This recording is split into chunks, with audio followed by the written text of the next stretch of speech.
Nandito tayo uli sa may pasyalan ng mga Pinoy. So, lakarin natin siya. Baybayin natin. Tingnan natin kung ilan yung mga naglalakad ganitong oras. Kasi tanghali na eh. So, mararamdaman mo na yung init. Kumpara sa talagang umagang-umaga. So, yung umagang-umaga kasi mayroon naglakad. Yan, kunti lang naglalakad ngayon. So, may mga ilan-ilan naglalakad pero tingnan natin kung ilan. Okay? Tara, panoorin niyo ako.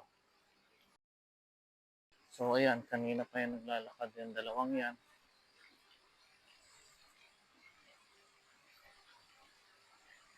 So, tingnan niyo ko, konti lang tao dito.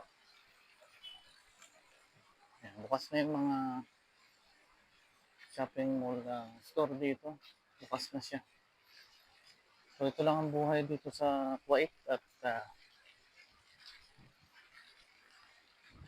patambay-tambay. So, kung wala kang trabaho, maglakad-lakad ka rito.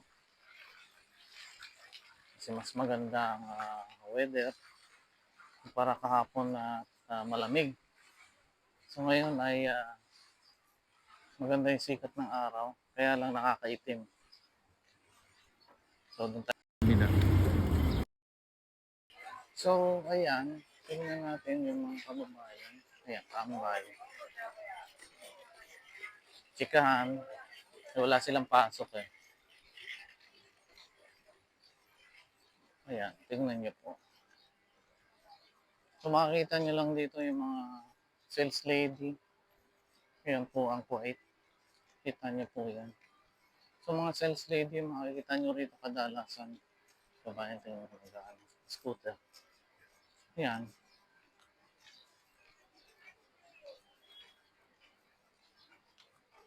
So, medyo tinanghali tayo kanina ng gising. Kasi medyo napasarap ng panonood kagabi. Ayan, maganda yun.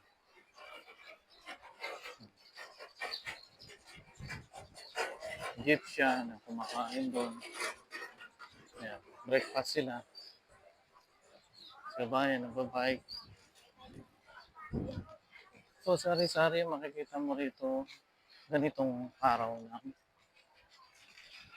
Lunes. So, hindi pala Lunes.